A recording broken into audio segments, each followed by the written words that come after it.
Bharat, European union మధ్య స్వేచ్ఛా వాణిజ్య ఒప్పందం జరుగుతున్న వేళ అగ్రరాజ్యం అమెరికా తీవ్ర అభ్యంతరం వ్యక్తం చేసింది.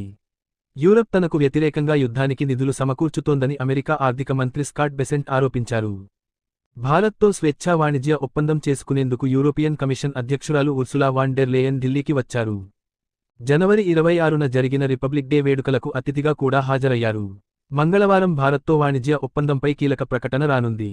దాదాపు 18 ఏళ్ల నుంచి జరుగుతున్న ఈ చర్చలు చివరి దిశగా చేరుకున్నాయి. ఒప్పందం జరిగాక చట్టపరంగా పరిశీలించడానికి 5 నుండి 6 నెలల సమయం పడుతుందని, అనంతరం ఇరు పక్షాలు సంతకాలు జరుగుతాయని వాణిజ్య కార్యదర్శి రాజేష్ అగర్వాల్ అన్నారు. సంతకాలు పూర్తయ్యాక వచ్చే ఏడాది నుంచి ఒప్పందం అమల్లోకి రానుందని తెలిపారు. అయితే యూరోపియన్ యూనియన్తో కీలక ఒప్పందం జరుగుతున్న వేళ అమెరికా తీవ్ర అభ్యంతరం వ్యక్తం చేసింది. ఏబీసీ న్యూస్తో స్కాట్ బెసెంట్ మాట్లాడుతూ, భారతదేశం రష్యా దగ్గర చమురు కొనుగోలు చేయడంతో 25% సుంకం విధించామని కానీ గతం వారం ఏం జరిగిందో తెలిసిందే కదా. యూరోపియన్లు భారతదేశంతో వాణిజ్య ఒప్పందం చేసుకుంటున్నారన్నారు. అంటే స్పష్టంగా చెప్పాలంటే రష్యన్ చమురు భారతదేశంలోకి వెళ్తుందని, అక్కడ నుంచి శుద్ధి చేసిన ఉత్పత్తులు బయటకు వస్తాయని, ఆ శుద్ధి చేసిన ఉత్పత్తులను యూరోపియన్లు కొనుగోలు చేస్తారని పేర్కొన్నారు.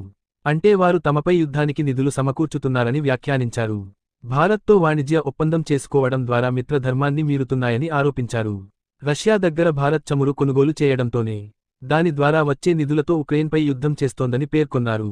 ఇప్పుడు భారత్ దగ్గర ఐరోపా శుద్ధి చేసిన చమురు ఉత్పత్తులు కొనుగోలు చేసి యుద్ధానికి నిధులు సమకూరుస్తుందని ధ్వజమెత్తారు. రష్యా, ఉక్రెయిన్ మధ్య యుద్ధాన్ని ఆపడానికి ట్రంప్ ఎంతగానో కృషి చేశారని ప్రశంసించారు. యూరోపియన్ల కంటే చాలా పెద్ద త్యాగమే చేశారని కొనియాడారు. 4 ఏళ్ల నుంచి జరుగుతున్న యుద్ధానికి ముగించేందుకు ట్రంప్ ప్రయత్నిస్తున్నారని, చివరికి ముగించేస్తామని స్కాట్ బెసెంట్ పేర్కొన్నారు.